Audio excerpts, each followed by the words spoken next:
Hello दोस्त, आप सभी को अपने यूट्यूब चैनल अखंड भारत एजुकेशन प्लेटफॉर्म पर स्वागत है। यहाँ पे हम लोग बीपीएससी, बिहार दरोगा, बिहार पुलिस, एसएससी आदि कॉम्पिटिटिव एग्जाम का तैयारी करते हैं, वो भी बिल्कुल फ्री ऑल सब्जेक्ट के साथ। ठीक है, तो आज हम लोग मूर्ति कला तथा मंदिर निर्माण की शैली के बारे में पढ़ेंगे लोग। ठीक है, देखिए मूर्ति बनाने की जो शैली है ना, ये 3 प्रकार की है। गंधार शैली, मथुरा शैली और अमरावती शैली। और इसी में आप लोगों को पता लगेगा जो राम मंदिर बना हुआ है वो किस शैली की मंदिर है। ठीक है, तो मूर्ति बनाने की कितनी विधियां हैं? 3 विधि है। पहला गंधार शैली, दूसरा मथुरा शैली और तीसरा क्या है? अमरावती शैली। तो आइए हम लोग पहला गंधार शैली के बारे में जानते हैं। ठीक है, तो ये गंधार शैली देखिए, इस शैली का विकास कुषाण वंश के प्रमुख शासक कनिष्क के शासनकाल में हुआ था। यानी कहने का मतलब जो गंधार शैली है, इसका विकास कौन से वंश में हुआ था? तो कुषाण वंश।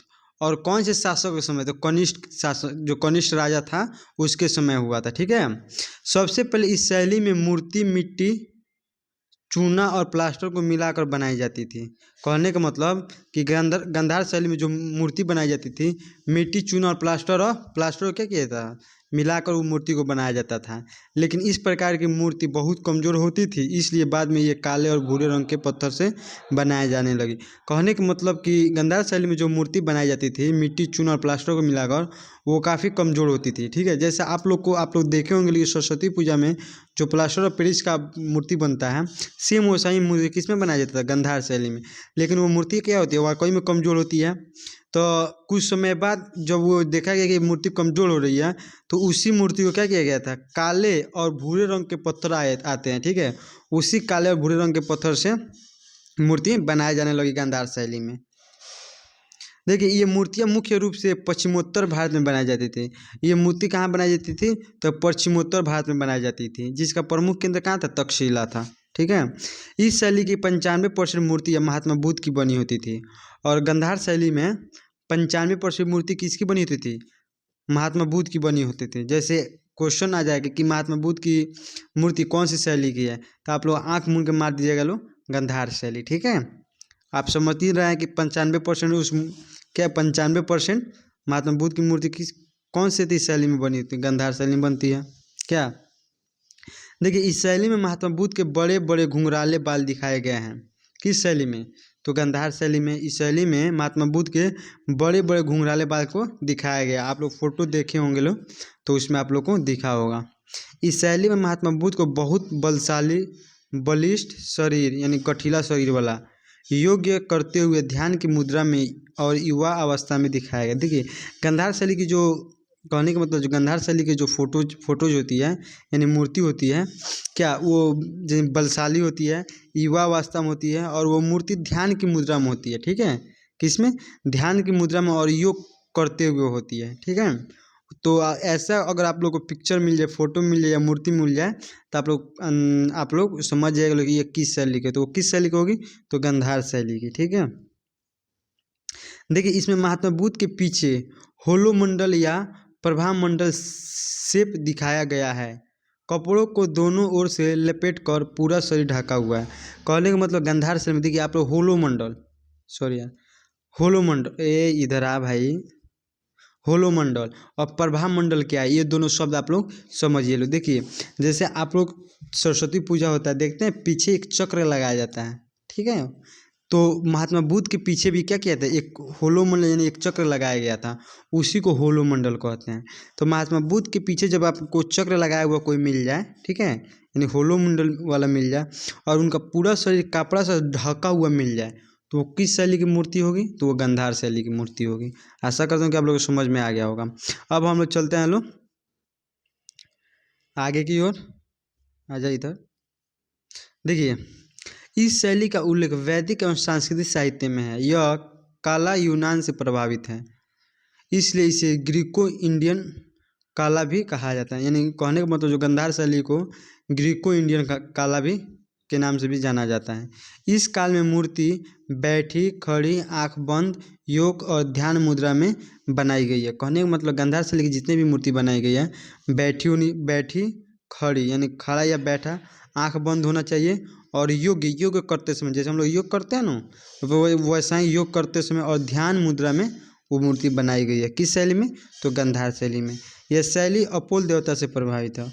और गांधार शैली कौन से देवता से प्रभावित है? तो अपोलो देवता से प्रभावित है। कौन से देवता से? अपोलो देवता से। तो आइए 2 नंबर पढ़ते हैं हम लोग मथुरा शैली।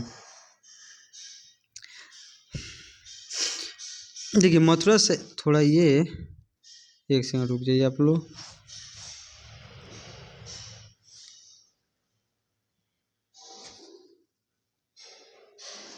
हो गया। देखिए मथुरा शैली का विकास यहाँ से शुरू होगा। मथुरा शैली का विकास मुख्यतः उत्तर भारत में हुआ था। देखिए गांधार शैली का पश्चिमोत्तर भारत में, आइए इसका विकास कहाँ हुआ? उत्तर भारत में हुआ। ठीक है। मथुरा, वाराणसी और कौशाम्बी इसके प्रमुख केंद्र थे। और इसका प्रमुख, मथुरा शैली के प्रमुख कौन थे? मथुरा था, वाराणसी था, कौशाम्बी थे। ठीक है। देखिए इसकी जो शुरुआत हुआ था ना, मथुरा से हुआ था। ठीक है, इसलिए इसे मथुरा शैली भी कहा जाता है। मथुरा शैली की शुरुआत कहाँ से हुआ था? मथुरा से, इसलिए इसे मथुरा शैली भी कहा जाता है। इस शैली में चौड़ा सीना, बाल विहीन और नग्न मूर्तियाँ भी होती है। देखिए मूर्तियाँ, यहाँ पे रोल लग जाएगा मूर्ति में। ठीक है।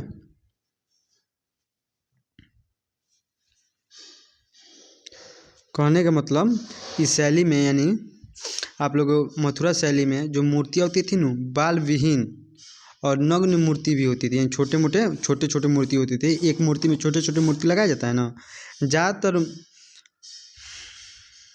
ज़्यादातर जो मूर्ति होते थे ना, वो बाएं हाथ, यानी ज़्यादातर, कहने का मतलब ज़्यादातर मूर्तियों में, ये मूर्तियाँ हैं। ठीक है, ये मूर्तियाँ हैं। ज़्यादातर मूर्तियों में बाएं हाथ आसान स्वस्थ है और दाहिने हाथ को अभय मुद्रा में उठाए हुए हैं। कहने का मतलब जो पहला हाथ कहाँ पे होता है? आसन स्वस्थ, यानी जो आसन किया था ना, वो जैसे ऐसे रख लिया था ना। अब आप लोग को हम कैसे दिखाएं? जैसे अपने हाथ को क्या किया था, अपने शरीर में आराम से कर लिया था। और दाहिने हाथ को अभय मुद्रा, यानी आशीर्वाद के लिए, जैसे आशीर्वाद दिया जाता है। जैसे आप लोग सरस्वती जी का फोटो, मूर्ति देखे हैं लोग। जैसे एक मुद्रा, एक काय के लिए, एक एथी के लिए हो जाता है, आशीर्वाद देने के लिए। और एक में क्या रखी रहती है? वो कमल की फूल या एथी। तो वो कहने का मतलब सेम वैसा ही मूर्ति किनका था?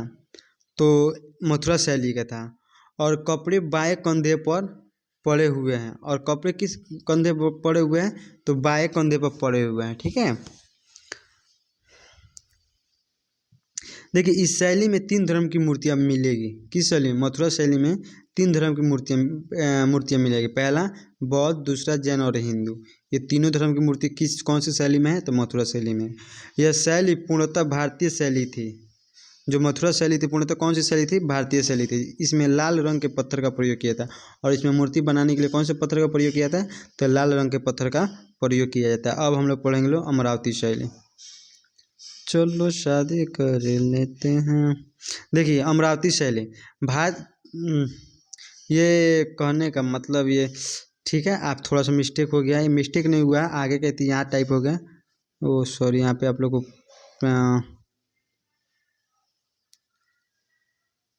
नहीं दिखेगा, हो गया। ठीक है। देखिए इस शैली का विस्तार जो हुआ था मुख्यतः कहाँ? दक्षिण भारत में हुआ था। पहला पश्चिमोत्तर में, दूसरा उत्तर भारत में, ये तीसरा दक्षिण भारत में हुआ था। ठीक है। देखिए इस शैली में पूजा और योग को दिखलाकर वो कहानियों को दिखलाया गया है। कहने का मतलब जो इस शैली में पूजा और योग को दिखलाकर, ठीक है, कहानियों को इसको दिखलाया गया है। इसमें कोई मूर्तियाँ एक साथ बनाई गई है। और इसमें कई मूर्तियाँ, जैसे मान लीजिए एक मूर्ति है, उसमें बहुत सारी मूर्ति बनाई गई है एक ही मूर्ति में। तो वो कौन सी शैली की मूर्ति होगी? तो अमरावती शैली की मूर्ति होगी। इस शैली की मूर्तियाँ मुख्यतः सफ़ेद संगमरमर की बनाई जाती थी। और इस जो अमरावती शैली की जितनी मूर्तियाँ होती थी, सफ़ेद संगमरमर में क्या होती थी? बनती थी। इस कला की मूर्तियाँ जातक कथाओं की है और इसे चित्रण के लिए माध्यम से बनाया जाता है। कहने का मतलब ये एक कथाओं की होती थी और इस काल की जितनी मूर्तियाँ बनी होती थी चित्र के माध्यम से बनाया जाता था। ठीक है, कि ये चित्र देखा गया जैसे फोटो उस तरह से फोटो को अनुसार क्या कहते हैं मूर्ति को ढाला जाता था। ये दक्षिण भारत के आंध्र प्रदेश के अमरावती नगर स्थान पर विकास हुआ था। ये कहाँ हुआ था? आंध्र प्रदेश के गांव है अमरावती नगर। ठीक है, वहीं पे इस शैली का विकास हुआ था, अमरावती शैली का, इसलिए इसे अमरावती शैली के नाम से जानते हैं। ठीक है, तो चलिए हम लोग इस वीडियो को यहीं पे रोकते हैं। लोग आप लोग मूर्ति शैली के बारे में समझ गए लोग। अब हम लोग मंदिर निर्माण के बारे में पढ़ेंगे लोग। ठीक है, कि मंदिर का निर्माण, जैसे हम लोग राम मंदिर है कि राम मंदिर का निर्माण कैसे हुआ, कौन सी शैली में हुआ है। ठीक है, तो उसके बारे में जानेंगे लोग। और एक छोटा सा टॉपिक है स्थापत्य कला। ठीक है, इसको भी हम लोग कल कवर करेंगे लोग।